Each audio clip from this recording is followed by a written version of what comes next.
Hello, everyone, and welcome to the Disney Dining Show. Your host, Pete Warner, is not here today. He is unavailable. So it is Steve Porter, joined by Corey Fiasconoro. Hey, guys. As you can tell, we're in the Magic Kingdom. We're going to do the VIP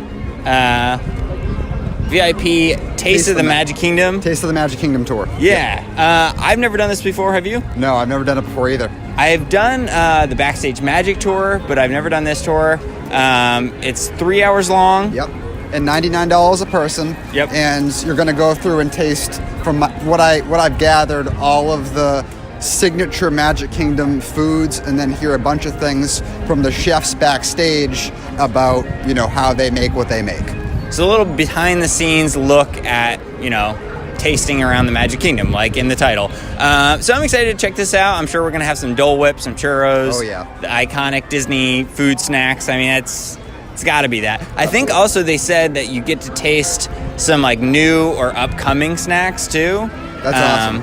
So I'm hoping maybe there's the new ice cream New Dole Whip. Yeah, they have the new raspberry Dole Whip. Well, and they have like the Hey inspired ice cream now too. So maybe sour belt on it. Yeah, maybe we'll get to try that. We'll see. But anyways, stay tuned. Lots to try out. Or lots to taste. So stay tuned.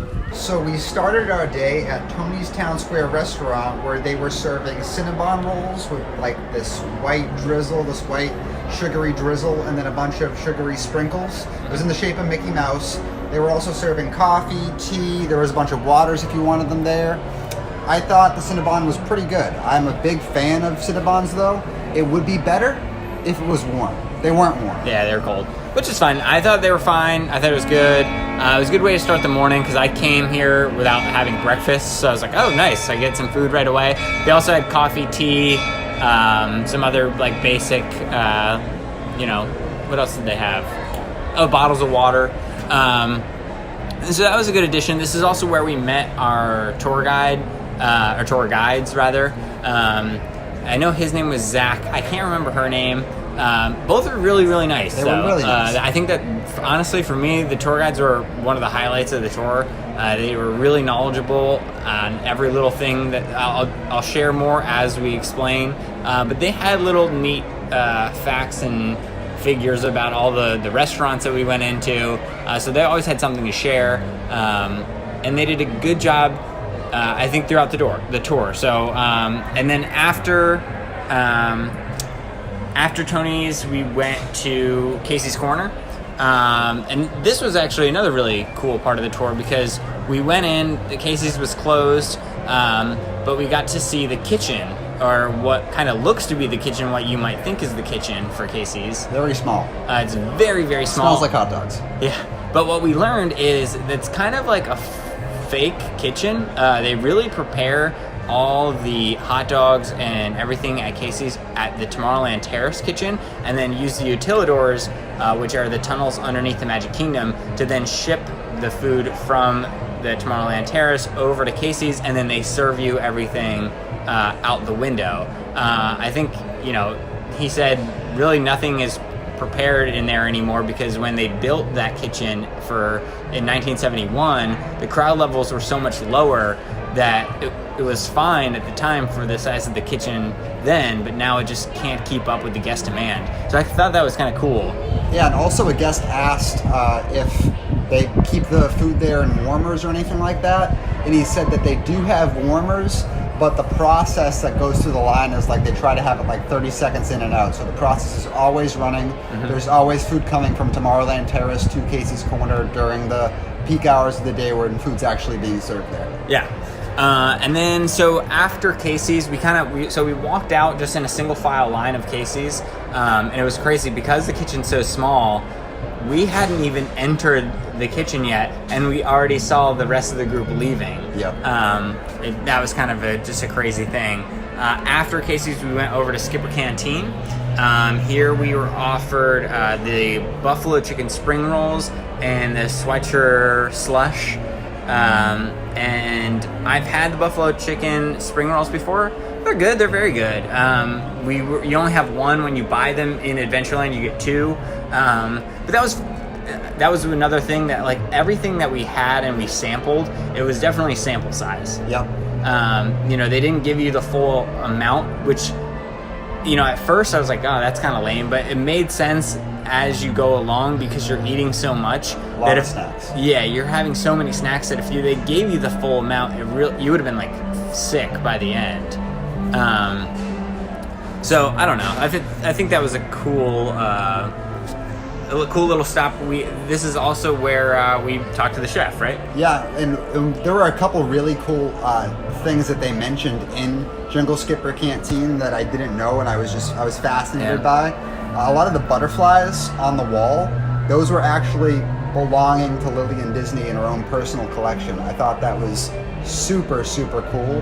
And then also we found out that Jungle Skipper Canteen, their kitchen, is actually the same kitchen where they prepare food for the Club 33 here. Yeah, that was. I thought that was awesome. But we talked to the chef, and he was doing a little bit of a Q&A. They asked him some questions like, is the food fresh or is it frozen? Like, is the fish fresh or frozen? And he answered that everything that comes through that kitchen is fresh. And they asked a variety of different questions, which will answer. Yeah, it was a cool. They kind of had. It was an opportunity for kind of people to raise their hand and say, how is this done? How long have you been working here? And someone else asked, like, have you always worked at this location? And he said, no, he's actually worked at Walt Disney World for 15 years, and he's only worked at Skipper Canteen for 6 months. So it does seem like he had the opportunity to kind of move around. But yeah, this was kind of a unique opportunity for people to kind of raise their hand. The thing with me is I couldn't think of any food-specific questions that I really was curious about. Right. So, I mean, there certainly were people that really did care and did have interesting questions, but I just couldn't think of any. And then after Skipper Canteen... Dole Whip. Where? We went to Dole Whip. Oh, yeah, the Aloha Isle. So just further down in Adventureland. Again, really small, like... It almost was like, when you get a condiment and you like squirt the mustard into the little Dixie cup, it was about that size. It's like a barbecue sauce dish. Yeah, exactly. But again, it was fine because we were eating so much. They did kind of have us tucked away in the corner of Aloha Isle, and the tour group size was kind of way too big for where so like everyone's like shoulder to shoulder with their Dole Whip, and our Dole Whips were all like melting all over the place. It was kind of a little bit of a disaster, but this was only the second day. I forgot to mention this. This was only the second day of them doing this Taste of the Magic Kingdom tour. So you could tell there was definitely things like that where they were working out the kinks and trying to figure out how this works and what doesn't. So that I noticed that little like moment right there with the Dole Whips kind of happened a couple other times throughout the tour where they might need to think about where the tour group is if they're going to have this large of a tour, because we were constantly like in the way of like a pathway that was blocking like families trying to walk through with strollers. So there's strollers like walking through our tour group and our families with strollers walking through our tour group. So they might want to plan out the path of where we go a little bit better. You'd be walking through a lot of the same roadways and areas that you normally walk through in Magic Kingdom, whether you were on a tour or not. And the cast member would be up the front leading the way, and they'd be talking to the people there at the front with them. But if you were all the way in the back, you couldn't hear what that conversation was about at all. Yeah, and I've been on other tours in the past, VIP tours in the past. I did the Backstage Magic tour actually last week, and they give you a headset. So, whether you're right next to the cast member or the tour guide or you're at the very back, it's no problem, because usually if they're asked a question, they just reiterate the question so that you can hear it through the microphone again, and then they explain what the answer is, and then no one kind of feels left out. Where here, it's just like there is large sections of the tour where we're just following the group, and we're just talking amongst ourselves, right. And you're not really getting any of that interesting facts and information about the actual tour because you're not next to the guide. So hopefully that's something that they can maybe add, because I think it would improve the tour quite a bit. And then next up, we went to Tortuga Tavern where they were serving turkey legs, which neither of us were a fan of. I've never been a fan of the turkey legs. I didn't even try it. You did. Yeah, I figured I had to because we were there. I mean, I know people will hate on me in the comments because I've made this comment in the past before, but I just am not a fan at all of the turkey legs. They taste like ham. Ham's delicious, but it shouldn't come in turkey leg form. It's very, I don't know, the whole thing is just weird. And the texture's so, like, I immediately got something stuck in my tooth. So yeah, I'm not a big fan of that. But that was kind of a quick stop. We really didn't spend that much time there. They gave us the turkey leg. We tried the turkey leg, and then we moved on to the next place, which was the Gaston's. Yes. So we went to the backstage area, which we weren't allowed. They asked us not to film any of the backstage stuff. We did see a number of backstage stuff. We went through to get to Gaston's, and we saw the entrance to the utilidors. Didn't actually go inside. I thought that was super cool. Actually, wait. We have things out of order. Before Gaston's, didn't we have the donut? No, that was after. Okay, we'll get there then. Yeah. That was immediately after. But we did take a backstage route to get to Gaston's. We saw the entrance to the utilidors and, like, I guess what you call it, like a bunch of the back scaffolding. Yeah, it's kind of the backside of New Fantasyland. When I worked as a cast member here, this is like where everything enters. So the reason they show you the mouth of the utilidors is because they're saying that, you know, this is where all the food comes in, this is where all the cast member comes in. But I think they were trying to stress the fact that this is where literally all the food for all the restaurants enters in through these utilidors. So that was, I think, the purpose of showing that. They don't actually show you down into the utilidors, so you don't walk in the utilidors. For that, you need to do either the Keys to the Kingdom tour or the Backstage Magic tour. But I know for you were just excited to see that. Yeah, I had never been backstage anywhere here in Disney before, so I thought that was amazing. I was all giddy about it. I wanted to see more. But yeah, I thought it was really cool. But when we finally got to Gaston's, they had the gray stuff. Yep. It was delicious. No, it is really delicious, though. That is, I mean, that's a joke, but it is true. If you don't believe him, you can ask the dishes. Oh, gosh. Okay. But yes, we had that, again, very small portion size. But that's, again, it's fine. And it was, again, we were in like a weird spot.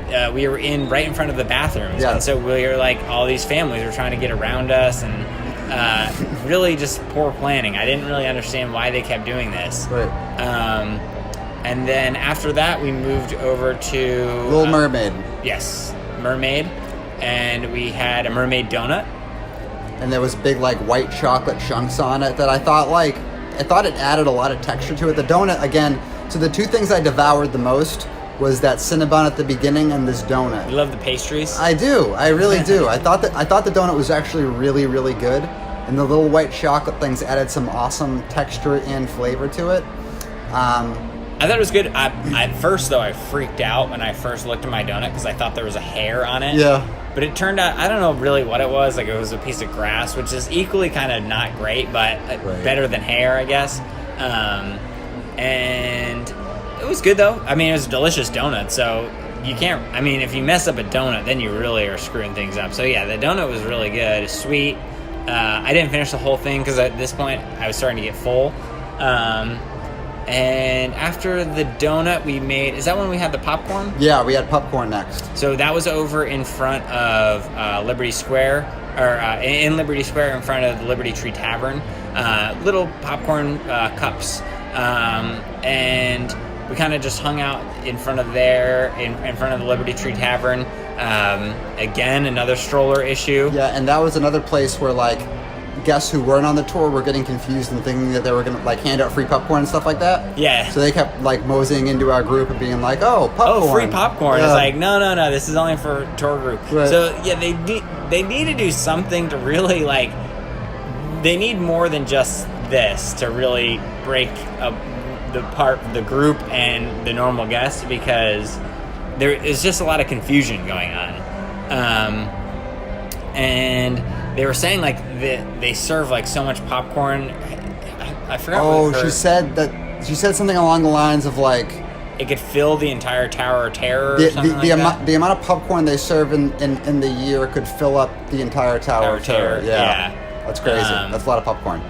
And after the popcorn, we went to trying to think. It's hard to remember this tour because it's It's a 3-hour tour. It's a 3-hour tour, which is long, but the Backstage Magic tour is like 5 or 6 hours or whatever. But that tour, you only do like 4 main things, but it's like you're like in the utilidors for a long time, or you're in the textile services for a long time. This, like, you go, you have a snack someplace, and then you go someplace completely different. Like, it's very, very quick. So after that was the secret taste test, I guess.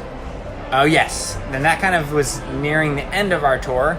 And we... No. Actually, before the secret taste test, we had a weird purple wall interaction where they brought us to the purple wall with little, like, cutouts of Dole Whips and pretzels to take, like, selfies of ourselves. Little photo shoot. It was kind of weird. I mean, it was... we made the best of it, but it was... there was a couple things about this tour that it was like weird that we're paying to do this. Like, I don't know, I can take a selfie in front of the purple wall by myself. I guess I don't have the fun cutouts. Yeah. But I don't think I really needed that. It almost felt like a time filler, like, oh, we need to make this a 3-hour tour, right? So we'll add this extra thing in there. So that was odd. And that was on the way to the secret taste test. Yes. The purple wall, if you don't know, is right outside Tomorrowland Terrace, and then they brought us in Tomorrowland Terrace to have us try a brand new food that hasn't been released in any Disney parks, any Disney restaurants yet. We're told we can't talk about it or tell you what it is. I will just say there was one, it's kind of was split into 2 things. There was one thing that I liked and one thing that I didn't like. But again, we can't give you a lot of details on that just because out of what Disney kind of abide by their rules. So yeah, we can't tell you too much about that. But it was kind of cool to know that, hey, maybe this will be in the theme parks in a month or 2 or however long it takes them to decide to put that into the tour. And they also gave us sheets to, like, give our thoughts on what we thought of the food we tried. And I think it would be interesting if I don't know if all VIP tours that do this are going to eat the same food, or no. So the tour guide said that she did this yesterday and they had a different item. Wow. So that's kind of cool. I think it's nice that everyone's kind of gonna get to try something different. And what will be really cool about this is if there's something in the future that someone tries and then, a month or 2 down the road, it becomes like the next big thing, Right. Imagine if you tried something and then it turns out to be as famous as like the Dole Whip or something. I mean, that's on another whole level, but even on the level of like the cheeseburger or spring rolls or the, a lot of things that are popular right now, I'm sure will be something that's on this tour and then in the future extremely popular. Right. So I don't know, that was kind of neat. It was kind of like seeing, it wasn't a backstage thing, but it was kind of seeing like a peek behind the curtain type of moment. And really that kind of concluded the tour. After that, we said thanks to the tour guides. They stood up front and asked if anybody had any questions, but that was when it wrapped up right there. Got some visitors.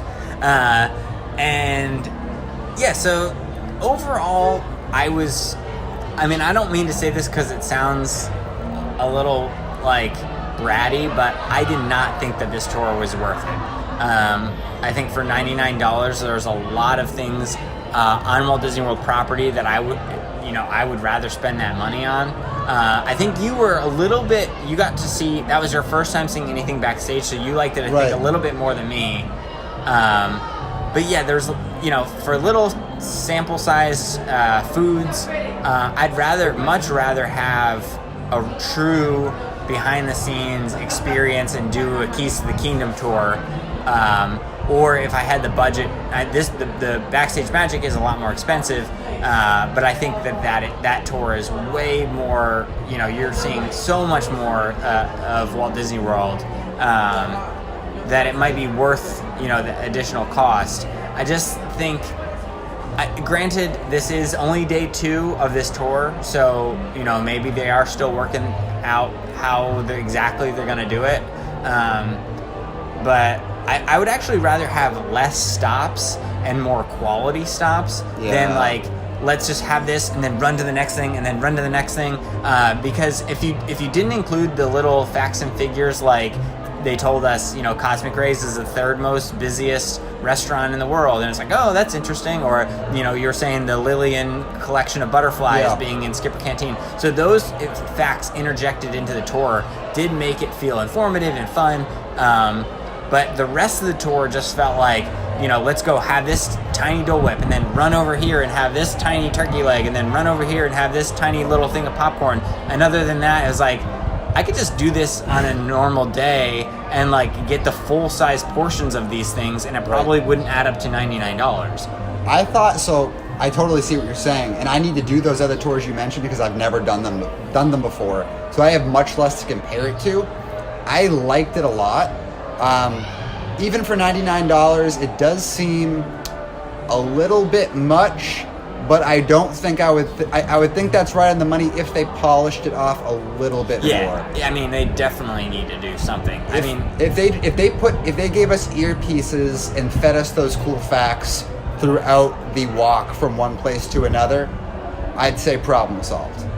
I don't know if I would say quite for me problem solved, but it would vastly improve the tour. I think, again, I think those headsets are a big piece of improving this tour. So overall, you know, out of 10, I would give this tour right now, I think, a 4 or 5. I think with the headset, I would give it a 6 or a 7.